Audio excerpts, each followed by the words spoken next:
So what is the Indian perspective on all of this? How should India react or not react?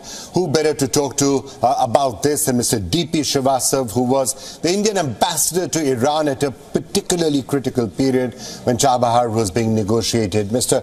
Srivastava, you're the real expert out here. What do you make of this sudden escalation? You know, Iran striking Pakistan, Pakistan striking Iran. Where do you see this headed? Let me start by saying that the escalation did not start with the Iranian action on 17 January. There's a long background.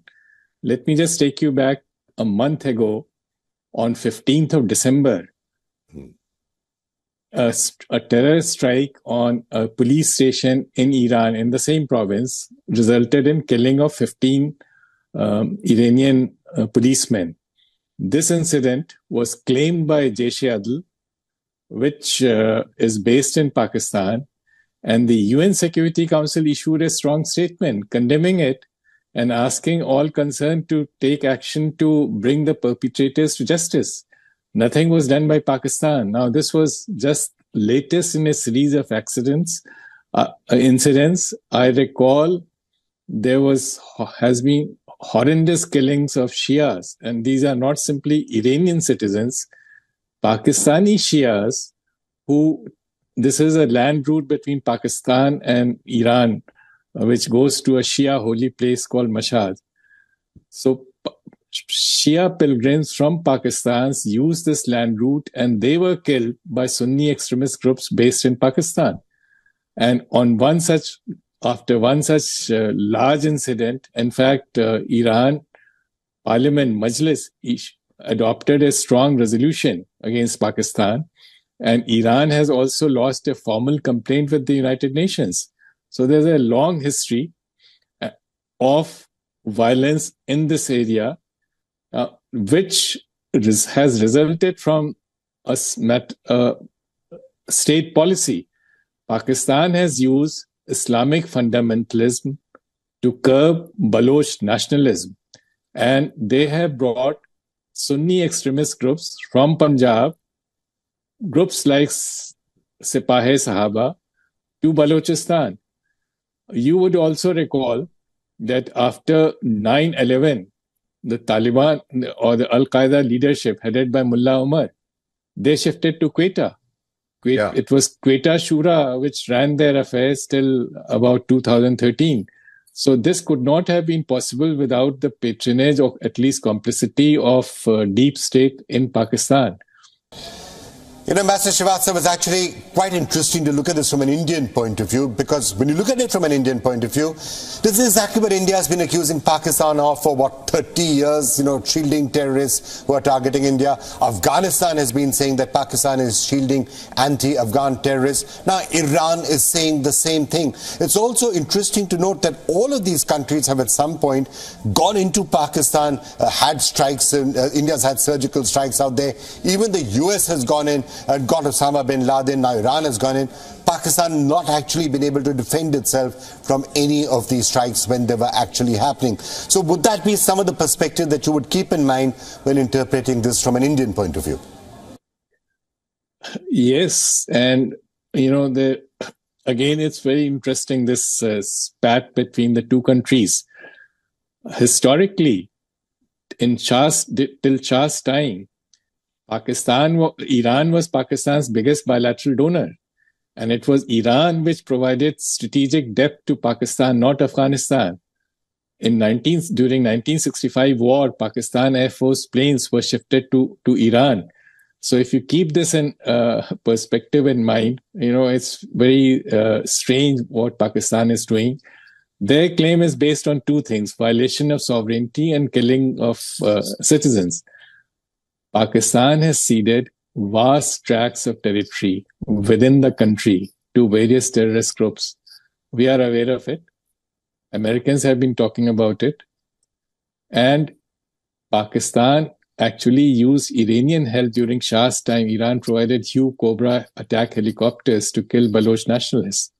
So, you know, it's a long background. But coming back to the current situation, Pakistan is in a major financial crisis. IMF extended a $3 billion standby facility in August last. This is going to expire in April 2024. Pakistan's financial situation today is worse than what it was a year ago. It has already slipped into a debt trap. Pakistan federal government's share in revenue of $6.8 trillion are less than its debt repayment, which is $7.3 trillion. This is a classical definition of debt trap, where you have to borrow more to pay existing debts. So on that particular point, when it comes to the IMF and from Pakistan's economic condition, there could be two possible ways of interpreting this. Looking at it strategically, Pakistan is obviously critically dependent on China to bail them out. Iran is becoming increasingly close to China. So do you think this will be diffused by China stepping in to try and play a role, saying you're both friends of ours? That's what the Chinese statements are saying. You're both friends of ours. We'll try and help you. China does not want two of its strategic allies to actually be in a state of warfare. Is that how it plays itself out? Or alternatively, will Pakistan use strikes on Iran as an occasion to sort of tell the US and Western countries that, look, we are fighting Iran, you need to help us, bail us out when the IMF loan comes up?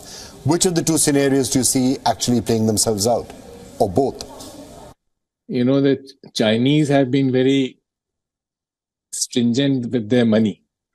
And though they are Pakistan's biggest bilateral donor, they do not want to go in alone. They have made it very plain to Pakistan that they want this within the framework of IMF, because IMF conditionalities is a way of exercising financial discipline on that country, which everybody else has failed to do. In the current context, and otherwise also, Pakistan knows IMF is controlled by the West, by America. So if you keep the West Asian perspective, the current West Asian perspective in mind, this timing helps Pakistan to be seen on the right side of the angels and present a bill to them come April, which is hardly 2 months off. So those are possible ways that all of this could play out for Pakistan. Now, just what is your own assessment, given what you know about Iran and Pakistan, of course? Do you see any chance that this could escalate into all-out open hostilities and open conflict between Iran and Pakistan? I do not think this is going to escalate into a shooting war.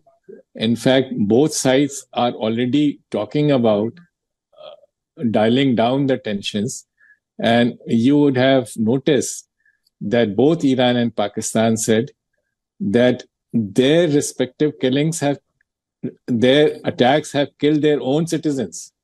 This is a way of, heading off a next round of retaliation.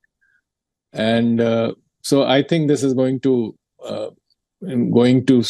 tensions will keep simmering on, but they will not escalate into a major war.